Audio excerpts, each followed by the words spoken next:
Acid తాగించి కత్తితో పొడిచి అన్నమయ్య జిల్లాలో కదిరి టీడీపీ నేత కుమారుడి అకృత్యం. పెళ్లిపేటలు ఎక్కాల్సిన యువతిపై ఉన్మాదంతో పైచాచిక దాడి. ఇంట్లో మాటు వేసి బలవంతంగా యాసిడ్ తాగించి ఆపై కత్తిపోట్లు. బాధితురాలికి వారం క్రితమే మేనత్త కుమారుడితో నిశ్చితార్థం. పచ్చముఠాలు బరితెగింపు. రెడ్ బుక్ పాలనకి ఇది పరాకాష్ట. రాష్ట్రంలో శాంతి భద్రతలు లేవనడానికి ప్రత్యక్ష ఉదాహరణ అని చెప్పి నిన్న అన్నమయ్య జిల్లాలో పాపం ఒక లేడీని అమ్మాయిని యాసిడ్ తాగించి మరీ అత్యంత పాశవికంగా, అత్యంత ఉన్మాదంగా, అత్యంత సైకోగా బిహేవ్ చేసిండు. ఇక వీడు గణేష్ అట వీని పేరు. ఈ అమ్మాయి గౌతమి జిల్లా ఆసుపత్రికి తీసుకుపోతున్నారు. ఎంత దారుణం అయితే కత్తితో పొడిచిండట. యాసిడ్ తాగించి కత్తితో పొడిచి యాసిడ్ మీద పోసిండట. ఇక చేయాల్సిననే చేసిండు. వాడు ఒక ఉన్మాద సైకోనా, వాడిని మనిషి అంటారా, వాడు మనిషి లెక్క పెరిగిండా అనేది పెద్ద డౌట్. ఇగో ఇట్లాంటి వాళ్ళని నడి వీధిలో నిలబెట్టి కాల్చేయాలి.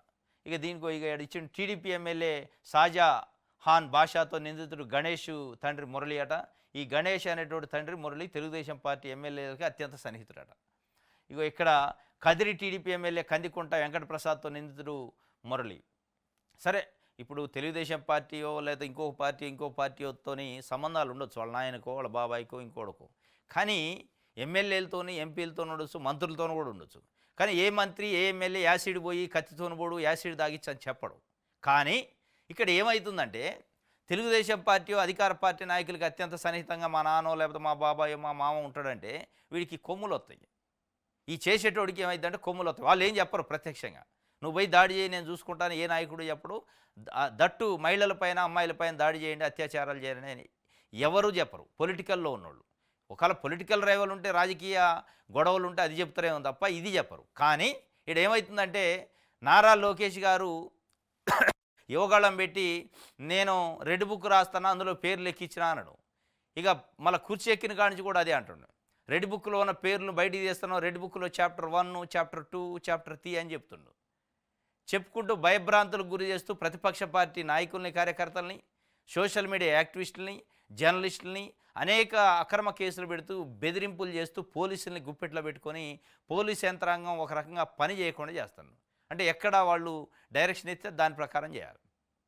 ఇది చేస్తున్నప్పుడు ఏమైందంటే ఇట్లాంటి గణేష్ లాంటి వాడికి మా నాన్న తెలుగుదేశం పార్టీకి అత్యంత దగ్గరే కదా నాయకుడు, నేను పొడిచినా యాసిడ్ పోసినా యాసిడ్ తాగిచ్చినా నన్ను అనేటోడు లేడు. ఎందుకంటే రూలింగ్ పార్టీ లోకేష్ గారు ఉండు రెడ్ బుక్ అంటుండు, మనోళ్ళపైన యాక్షన్ తీసుకోవద్దు అంటుండు. అచ్చెన్నాయుడు గారు లాంటి వాళ్ళు పచ్చబిళ్ళ దేశం పోతే కేసులు పెట్టొద్దు, చర్యలు తీసుకోవద్దు అంటుండు. కాబట్టి ఈ లీనియస్ ఏర్పడింది. ఇట్లాంటి ప్రకటనలో అత్యున్నత స్థాయిలో ఉన్న తెలుగుదేశం పార్టీ నాయకులు రూలింగ్లో ఉన్నప్పుడు బాధ్యతగా వ్యవహరించకుండా ఈ రెడ్ బుక్కుల గురించి, పచ్చబిళ్ళల గురించి, లేదంటే మన కార్యకర్తలు తప్పు చేసినా ఏం కాదు చర్యలు తీసుకోవద్దని కంట్రోల్ చేస్తారు పోలీసుల్ని. దీనివల్ల ఇవి ఏర్పడతాయి. వీళ్ళు చెప్పారని కాదు దాని అర్థం. వీళ్ళు ఏం చెప్పరు, యాసిడ్ పోయామని యాసిడ్ తాగిచ్చి పొడుసు కత్తితోనని చెప్పరు. కానీ పైనున్న నాయకత్వం వ్యవహరిస్తున్న తీరు వల్ల ఇట్లాంటి క్రైమ్ జరిగింది. దాన్ని మీరు అదుపులో పెట్టుకోవాలి. వీడిపైన అత్యంత కఠినమైన శిక్ష వేయాలి. వానికి ఆ అమ్మాయిని ముందు ప్రొటెక్ట్ చేసే ప్రయత్నం చేయాలి. నారా లోకేష్ గారు ప్రకటించండి చెల్లెని నేను బతికించుకుంటా అని. చెల్లెని బతికిస్తే బతికించండి, బతికించాలి కూడా. మీరు ఆ బాధ్యతాయుతమైన పోస్టులో ఉన్నారు. ఒక రకంగా పరోక్షంగా మీరు ఈ దాడికి పరోక్షంగా కారణం కూడా అవుతారు. మీ వ్యాఖ్యలు, మీరు చేస్తున్న రెడ్ బుక్ గురించి చేస్తున్న కామెంట్ల వల్ల ఇవి వస్తున్నాయి. రెడ్ బుక్ ఎందుకు అనాలి పదే పదే?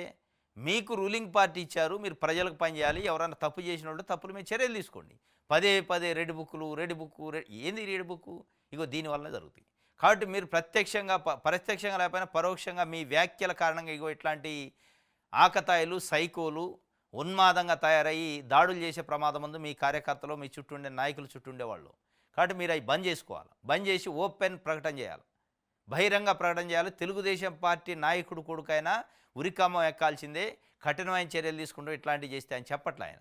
నేను మా చెల్లెని కాపాడుకుంటా అంటాడు. కాపాడుకోండి, కాపాడాలి కూడా. కానీ ఇట్లాంటి దానికి బహిరంగ క్షమాపణ చెప్పాలి, బహిరంగ వ్యాఖ్యలు చేయాలి, వాడిని అత్యంత కఠినంగా శిక్షించాలి. పోలీసులను పనిచేయనియండి. మురళి తండ్రికి తెలుగుదేశం పార్టీ సభ్యత్వం ఉందట. ఇది నిన్న అన్నమయ్య జిల్లాలో జరిగిన ఘటన.